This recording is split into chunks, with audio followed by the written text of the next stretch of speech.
क्या आप तर्क का प्रश्न उठा सकते हैं और हिंदुओं से यह कह सकते हैं कि वे जाति व्यवस्था को समाप्त करें क्योंकि वह तर्क के विरुद्ध है? इससे यह प्रश्न उठता है, क्या हिंदू अपने तर्क का प्रयोग करने के लिए स्वतंत्र हैं? मनु ने 3 अनुशास्तियां विहित की हैं, जिनके अनुसार प्रत्येक हिंदू को आचरण करना चाहिए। वेदः स्मृतियः सदाचारः स्वस्य च प्रियमात्मनः। यहाँ तर्क का प्रयोग करने के लिए कोई स्थान नहीं है। हिंदू को स्मृति या सदाचार का पालन करना होगा, वह किसी अन्य का पालन नहीं कर सकता। इस संबंध में सबसे पहला प्रश्न यह उठता है कि यदि वेदों और स्मृतियों के अर्थों के संबंध में कोई संदेह उठता है तो उनके पाठ का निर्वचन कैसे किया जाएगा? इस महत्वपूर्ण प्रश्न के संबंध में मनु के निश्चित विचार हैं। वे कहते हैं, योगमन्येत्ते मूले हेतुशास्त्राश्रयात् द्विजः स साधुभिर्भिष्कार्यो नास्तिको वेद निंदकः। इस नियम के अनुसार वेदों और स्मृतियों की व्याख्या करने वाले सिद्धांत के रूप में तर्कणावाद को पूर्णतः निराकृत किया गया है। इसे नास्तिकता के समान ही अनैतिक माना गया है और इसके लिए बहिष्कार करने की दंड व्यवस्था की गई है। इस प्रकार जहां कोई विषय वेद या स्मृति से संबंधित होगा, वहां हिंदू तर्कपूर्ण विचार नहीं कर सकता।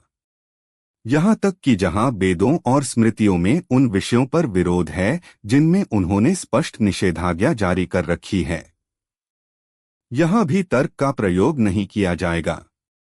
यदि 2 श्रुतियों में विरोध है तो उनकी प्रामाणिकता समान मानी जाएगी। दोनों में से किसी एक का पालन किया जा सकता है, लेकिन यह ज्ञात करने का कोई प्रयास नहीं किया जाएगा कि तर्क के आधार पर कौन सी श्रुति प्रामाणिक है। इसे मनु ने इस प्रकार स्पष्ट किया है, श्रुतिद्वैधन्तु यत्र स्यात् तत्र धर्मावुभौ स्मृतो। यदि श्रुति और स्मृति के बीच विरोध है तो श्रुति को प्रामाणिक माना जाएगा। इनके विषय में भी यह ज्ञात करने का प्रयास नहीं किया जाएगा कि तर्क के आधार पर दोनों में से कौन सी प्रामाणिक है। इसका उल्लेख मनु ने निम्नलिखित श्लोक में किया है, या वेदबाह्याः स्मृत्यो याश्च काश्च कुदृष्टः सर्वास्ता निष्फला प्रेत्य तमोनिष्ठा ही तः स्मृता है। इसके अतिरिक्त यदि 2 स्मृतियों में विरोध है तो मनु स्मृति को प्रामाणिक माना जाएगा, लेकिन यह प्रयास नहीं किया जाएगा कि तर्क के आधार पर कौन सी स्मृति प्रामाणिक है। बृहस्पति द्वारा दी गई व्यवस्था इस प्रकार है, वेदायत्वोपनिबंधृत्यत प्रमाण्य ही मनोह स्मृतं मनवर्थ विपरीता तु वा स्मृति सान सत्यते। अथ यह स्पष्ट है कि कोई भी हिंदू उस किसी भी विषय में जिसमें श्रुतियों और स्मृतियों ने सुस्पष्ट निर्देश दे दिया है, अपनी तर्क शक्ति का प्रयोग करने के लिए स्वतंत्र नहीं है। महाभारत में भी यही नियम विहित किया गया है। पुराण मान को धर्म सांगा वेदश्चिकित्सितं आज्ञा सिद्धानिक चत्वारि न हंतव्यानि हेतुभ्यः। हिंदू को इन निर्देशों का पालन करना होगा। जाति तथा वर्ग ऐसे विषय है जिन पर वेदों और स्मृतियों में विचार किया गया है। इसका परिणाम यह हुआ है कि यदि किसी हिंदू से तर्क करने का आग्रह किया जाए तो उस पर कोई अत्तर नहीं होता, जहां तक जाति और वर्ग का संबंध है। शास्त्रों में केवल यही नहीं कहा गया है कि हिंदू किसी प्रश्न पर निर्णय लेने में तर्क का आधार नहीं ले सकता, बल्कि यह भी कहा गया है कि जाति और वर्ण व्यवस्था में उसके विश्वास के आधार की समीक्षा तार्किक ढंग से नहीं की जाएगी। अनेक गैर हिंदू लोगों के लिए यह मौन मनोरंजन का विषय साबित होगा जब वे यह देखेंगे कि कुछ अवसरों जैसे रेल यात्रा तथा विदेश यात्रा में अनेक हिंदू जाति का बंधन तोड़ देते हैं, लेकिन फिर भी वे अपने शेष जीवन में जाति व्यवस्था को बनाए रखने का प्रयास करते रहते हैं। यदि इस घटना की व्याख्या की जाए तो ज्ञात होगा कि हिंदुओं की तर्क शक्ति पर एक और नियंत्रण है। मनुष्य का जीवन सामान्यतः आभ्यासिक तथा अचिंतनशील होता है। किसी धर्म, विश्वास या ज्ञान के कल्पित रूप के संबंध में सक्रिय, संगत एवं श्रमसाध्य विचार की दृष्टि से उसके समर्थक आधार तथा संभावित निष्कयों के परिप्रेक्ष्य में चिंतनशील विचार यदाकदा और केवल धर्म संकट में किया जाता है। किसी हिंदू के जीवन में रेल यात्राएं और विदेश यात्राएं वास्तव में ऐसे ही धर्म संकट होते हैं। ऐसे अवसरों पर किसी हिंदू से यह आशा करना स्वाभाविक है कि वह अपने आप से यह पूछे कि जब यह सदैव जाति व्यवस्था का पालन नहीं कर सकता तो यह जाति व्यवस्था को मानता ही क्यों है। लेकिन वह यह प्रश्न अपने आप से नहीं करता है। वह एक कदम पर जात पात को तोड़ देता है और दूसरे कदम पर कोई प्रश्न उठाए बिना उसका पालन करने लगता है। ऐसा आश्चर्यजनक आचरण करने का कारण शास्त्रों के नियम में मिलेगा, जो उसे यह निर्देश देता है कि उसे यथासंभव जाति व्यवस्था का पालन करना चाहिए और पालन न करने की स्थिति में उसे प्रायश्चित करना चाहिए। प्रायश्चित के इस सिद्धांत के अनुसार शास्त्रों ने समझौते वाली भावना का पालन करते हुए जाति व्यवस्था को हमेशा के लिए जीवनदान दे दिया और चिंतनशील विचारों की अभिव्यक्ति को दबा दिया, क्योंकि ऐसा न करने पर जाति व्यवस्था की धारणा नष्ट हो सकती थी। ऐसे अनेक समाज सुधारक हुए हैं जिन्होंने जाति प्रथा तथा अस्पृश्यता का उन्मूलन करने के लिए कार्य किया है। उनमें रामानुज, कबीर आदि प्रमुख है। क्या आप इन समाज सुधारकों के कार्यों का समर्थन कर सकते हैं और हिंदुओं को उपदेश दे सकते हैं कि वे उनका पालन करें? यह सच है कि मनु ने श्रुति और स्मृति के साथ अनुशास्ति के रूप में सदाचार को भी शामिल कर दिया है। वास्तव में सदाचार को शास्त्रों के अपेक्षाकृत उच्च स्थान प्रदान किया गया है।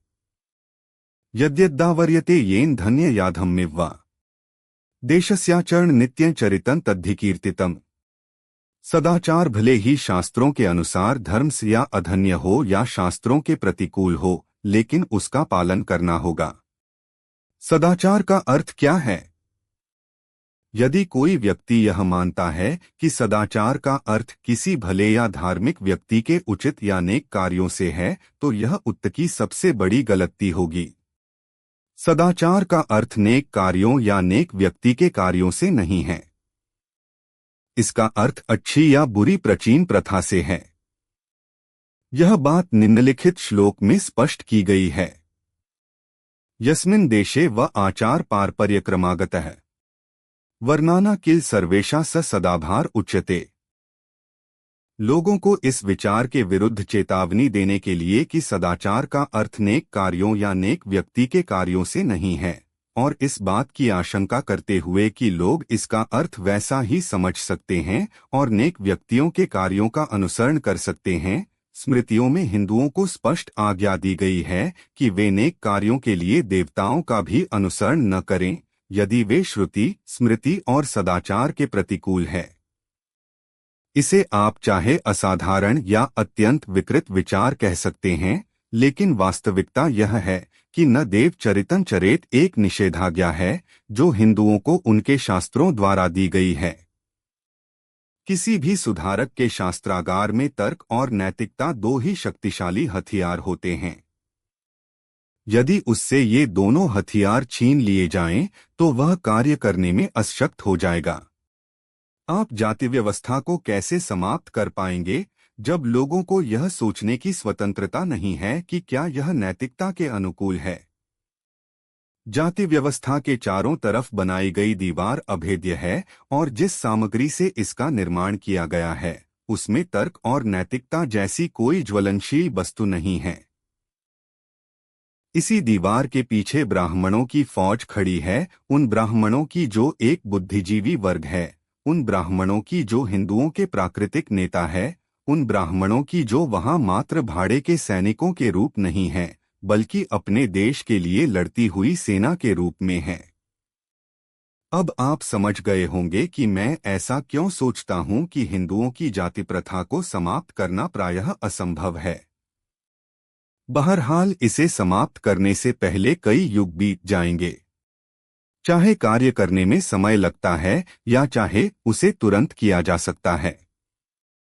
लेकिन आपको यह नहीं भूलना चाहिए कि यदि आप जाति प्रथा में दरार डालना चाहते हैं तो इसके लिए आपको हर हालत में वेदों और शास्त्रों में डायनामाइट लगाना होगा, क्योंकि वेद और शास्त्र किसी भी तर्क से अलग हटाते हैं और वेद तथा शास्त्र किसी भी नैतिकता से वंचित करते हैं। आपको श्रुति और स्मृति के धर्म को नष्ट करना ही चाहिए। इसके अलावा और कोई चारा नहीं है। यही मेरा सोचा विचारा हुआ विचार है। 23। कुछ लोग नहीं समझ सकते कि धर्म के विनाश से मेरा आशय क्या है। कुछ को यह धारणा विद्रोही लग सकती है और कुछ को यह क्रांतिकारी विचार लग सकता है। इसलिए मैं अपनी स्थिति स्पष्ट करना चाहता हूं। मैं नहीं जानता कि क्या आप सिद्धांतों और नियमों में भेद करते हैं या नहीं, लेकिन मैं इनके बीच भेद मानता हूं। मैं न केवल इनको अलग अलग मानता हूं बल्कि यह भी मानता हूं कि इनमें भेद वास्तविक और महत्वपूर्ण है। नियम व्यावहारिक होते हैं, इनके निर्धारित मानदंड के अनुसार काम करने के प्रथागत रास्ते हैं। परंतु सिद्धांत बौद्धिक होते हैं, ये चीजों को परखने के उपयोगी साधन है। ये नियमकर्ता को बताते हैं कि किसी कार्य को करने के लिए कौन सी कार्यविधि अपनाई जाए। सिद्धांत कोई निश्चित कार्यविधि निर्धारित नहीं करते। नियम खाना बनाने की विधि की तरह बताते हैं कि क्या किया जाए और कैसे किया जाए। सिद्धांत जैसे न्याय के सिद्धांत प्रमुख शीर्ष बताते हैं, जिसके संदर्भ में उसे अपनी इच्छाओं और लक्ष्यों के दिशाकोण पर विचार करना होता है। ये उसे सुझाव देकर उसका मार्गदर्शन करते हैं कि उसे किन महत्वपूर्ण बातों को ध्यान में रखना चाहिए। नियम और सिद्धांतों का भेद उसके किए गए कार्य के गुण और विषयवस्तु से अंतर स्पष्ट हो जाता है। कोई अच्छा कार्य करना जिसे नियम अच्छा मानते हैं तथा सिद्धांतों के परिप्रेक्ष्य में अच्छा कर्म करना, दो अलग अलग बातें हैं। सिद्धांत गलत भी हो सकता है, लेकिन इसके अंतर्गत किया गया कर्म सचेतन होता है और इसका एक उत्तरदायित्व होता है। नियम सही हो सकता है और इसके अंतर्गत किया गया कर्म मशीनी होता है। कोई धार्मिक कर्म सही कर्म न भी हो, किंतु इस कर्म का एक उत्तरदायित्व होता है। इस उत्तरदायित्व के कारण धर्म केवल सिद्धांतों पर आधारित होता है। यह नियमों का विषय नहीं हो सकता। जिस क्षण सिद्धांत विकृत होकर नियम में बदल जाता है, उसी समय यह धर्म नहीं रह जाता, क्योंकि वह उत्तरदायित्व को समाप्त कर देता है, जो वास्तविक धार्मिक कर्म का सार होता है। हिंदू धर्म क्या है? क्या वे सिद्धांतों का समूह है या नियम संहिता? वेदों और स्मृतियों में वर्णित हिंदू धर्म कुछ भी नहीं है। यह केवल बलि, सामाजिक, राजनैतिक तथा स्वच्छता के नियम और विनियमन का मिलाजुला पुंज है। हिंदू जिसे धर्म कहते हैं वह और कुछ भी नहीं, केवल आदेशों तथा निषेधाज्ञों का पुलिंदा है। आध्यात्मिक सिद्धांतों के रूप में धर्म यथार्थ में सार्वभौमिक होता है, जो सारी प्रजातियों और देशों पर हर काल में समान रूप से लागू होता है। ये तत्व हिंदू धर्म में विद्यमान नहीं है, और यदि हैं भी तो ये हिंदू के जीवन को संचालित नहीं करते।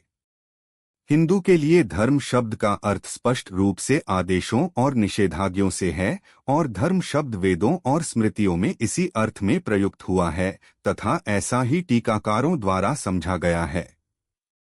वेदों में प्रयुक्त धर्म शब्द का तात्पर्य धार्मिक अध्यादेशों या अनुष्ठानों से है। वहां तक कि जेमिनी ने अपनी पूर्व मीमांसा में धर्म की परिभाषा इस प्रकार की है: एक इच्छित लक्ष्य या परिणाम जो आदेशार्थ है, जिसे वैदिक परिच्छेदों में बताया गया है। सरल और सीधी भाषा में कहा जाए तो हिंदू धर्म को कानून या अधिक से अधिक कानूनी वर्गनीति मानते हैं।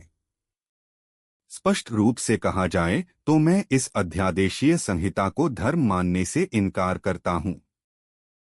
गलत रूप से धर्म कही जाने वाली इस अध्यादेशीय संहिता की पहली बुराई यह है कि यह नैतिक जीवन की स्वतंत्रता और स्वेच्छा से वंचित करती है तथा बाहर से थोपे गए नियमों द्वारा भित्तित और चाटुकार बना देती है। इसके अंतर्गत आदर्श के प्रति निष्ठा नहीं है, केवल आदेशों का पालन ही आवश्यक है। इस अध्यादेशीय संहिता की सबसे बड़ी बुराई यह है कि इसमें वर्णित कानून कल, आज और हमेशा के लिए एक ही है। ये कानून असमान है तथा सभी वर्गों पर समान रूप से लागू नहीं होते। इस असमानता को चिरस्थायी बना दिया गया है क्योंकि इसे तमी पीढ़ियों के लिए एक ही प्रकार से लागू किया गया है। आपत्तिजनक बात यह नहीं है कि इस संहिता को किसी पैगंबर या कानूनदाता कहे जाने वाले महान व्यक्ति ने बनाया है। आपत्तिजनक बात यह है कि इस संहिता को अंतिमता व स्थिरता प्रदान की गई है। मन की प्रसन्नता किसी व्यक्ति की अवस्थाओं तथा परिस्थितियों के अनुसार बदलती रहती है। मन की प्रसन्नता अलग अलग व्यक्तियों के लिए अलग अलग काल में भी बदलती रहती है।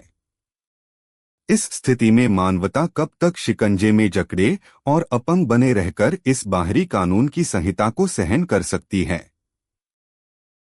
इसलिए यह कहने में मुझे कोई झिझक नहीं है कि ऐसे धर्म को नष्ट किया जाना चाहिए तथा ऐसे धर्म को नष्ट करने का कार्य अधर्म नहीं कहलाएगा। वास्तव में मैं कहता हूं कि आपका परम कर्तव्य यह है कि आप इस मुखौटे को उतार दो जो गलत रूप से कानून को धर्म बताता है। आपके लिए यह एक आवश्यक कार्य है।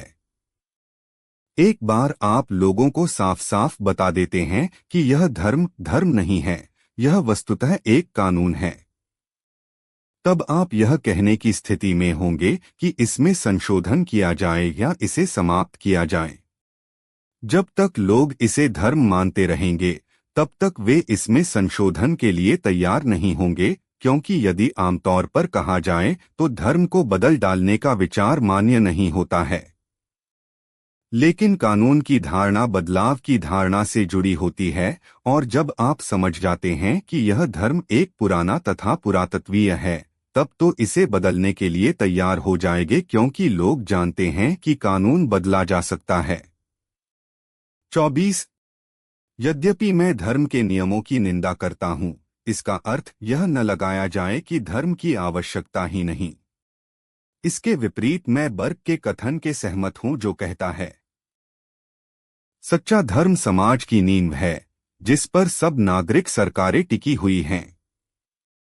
परिणामतः जब मैं यह अनुरोध करता हूं कि जीवन के ऐसे पुराने नियम समाप्त कर दिए जाएं, जब मैं यह देखने का उत्सुक हूं कि इसका स्थान धर्म के सिद्धांत ले लें, तभी हम दावा कर सकते हैं कि यही सच्चा धर्म है। वास्तव में मैं इस बात से पूरी तरह सहमत हूं कि धर्म आवश्यक है। इसलिए मैं आपको कहना चाहता हूं कि धर्म में सुधार को मैं एक आवश्यक पहलू मानता हूं। मेरे विचार से धर्म में सुधार के मूलभूत मुद्दे इस प्रकार है। 1. हिंदू धर्म की केवल एक ही नानक पुस्तक होनी चाहिए जिसे सारे के सारे हिंदू स्वीकार करें और मान्यता दें। इससे वस्तुतः मेरा तात्पर्य यह है कि वेदों, शास्त्रों और पुराणों को पवित्र और अधिकृत ग्रंथ मानने पर रोक लगे तथा इन ग्रंथों में निहित धार्मिक या सामाजिक मत का प्रवचन करने पर सजा का प्रावधान हो। 2. अच्छा होगा यदि हिंदुओं में पुरोहिताई समाप्त की जाए। चूंकि ऐसा होना असंभव है, इसलिए पुरोहिताई पुश्तैनी नहीं होनी चाहिए।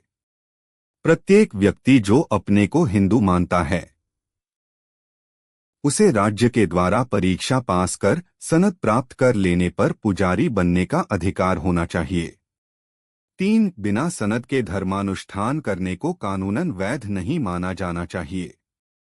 जिनके पास सनद नहीं है उनके द्वारा पुजारी का काम किए जाने पर सजा का प्रावधान हो। 4. पुजारी एक सरकारी नौकर होना चाहिए जिसके ऊपर नैतिकता, आस्था तथा पूजा के मामलों में अनुशासनात्मक कार्यवाही की जा सके। इसके अलावा उक्त पर नागरिक कानून भी लागू होने चाहिए। और 5. पुजारियों की संख्या को कानून द्वारा आवश्यकता के अनुरूप सीमित किया जाना चाहिए, जैसा कि ICS के पदों की संख्या के बारे में किया जाता है। कुछ लोगों के लिए यह सुझाव अति सुधारवादी लग सकता है, लेकिन इसे मैं क्रांतिकारी कदम नहीं मानता हूं। भारत में प्रत्येक व्यवसाय का नियमन किया गया है। जैसे इंजीनियर द्वारा योग्यता दर्शाई जानी चाहिए, डॉक्टर द्वारा योग्यता दर्शाई जानी चाहिए। वकील द्वारा भी योग्यता दर्शाई जानी चाहिए, इससे पहले कि वे अपने पेशे को अपनाएं। अपने पेशे के संपूर्ण समय के दौरान वे न केवल नागरिक और आपराधिक कानून मानने के लिए बाध्य है, बल्कि संबंधित पेशे में नैतिकता की विशेष आचार संहिता भी मानने को वे बाध्य है। केवल पुजारी का ही पेशा ऐसा है जिसमें योग्यता दर्शाने की आवश्यकता नहीं है। हिंदू पुजारी का ही केवल ऐसा पेशा है जिसके लिए कोई आचार संहिता निर्धारित नहीं है। मानसिक रूप से पुजारी मूर्ख हो सकता है। शारीरिक रूप से यह किसी खराब बीमारी जैसे सूजाक या सिफिलिस से ग्रसित हो सकता है, और नैतिक रूप से यह अधर्मी हो सकता है। इसके बावजूद वह पुण्य अनुष्ठान कर सकता है, हिंदू मंदिर के गर्भगृह में प्रवेश कर सकता है तथा हिंदू देवताओं की पूजा कर सकता है। इसके लिए एक ही शर्त है कि वह पुरोहित की जाति में पैदा हुआ हो। यह सब घृणास्पद है, और यह सब इस कारण है कि हिंदू पुजारी पर न तो कोई कानून लागू है और न ही कोई नैतिकता की आचार संहिता। इनके लिए कोई कर्तव्य निर्धारित नहीं है, केवल अधिकार और सुविधाएं इन्हें मिली हुई हैं। यह एक ऐसी बला है जिसे देवतागणों ने समाज के मानसिक तथा नैतिक पतन के लिए लाद दिया है, जैसा कि मैंने उससे पूर्व उल्लेख किया है। पुरोहित वर्ग को विधेयक द्वारा नियंत्रण में लिया जाना चाहिए। इससे लोगों का अनिष्ट करने और उन्हें गुमराह करने पर रोक लगेगी। इसमें पुरोहिताई प्रजातांत्रिक संख्या बन जाएगी तथा पुरोहित बनने के अवसर सभी के लिए खुल जाएंगे। इस प्रकार ब्राह्मणवाद को मारने में मदद मिलेगी और जातियों की समाप्ति के लिए भी मदद मिलेगी, जो ब्राह्मणवाद की ही देन है। ब्राह्मणवाद ऐसा जहर है जिससे हिंदूवाद खराब हुआ है। ब्राह्मणवाद को मारने के बाद ही आप हिंदूवाद को बचाने में सफल हो पाएंगे। किसी भी ओर से इन सुधारों का विरोध नहीं होना चाहिए। आर्य समाजियों द्वारा भी इन सुझावों का स्वागत किया जाना चाहिए, क्योंकि ये उनके द्वारा अपनाए गए सिद्धांत गुणकर्म के अनुरूप है।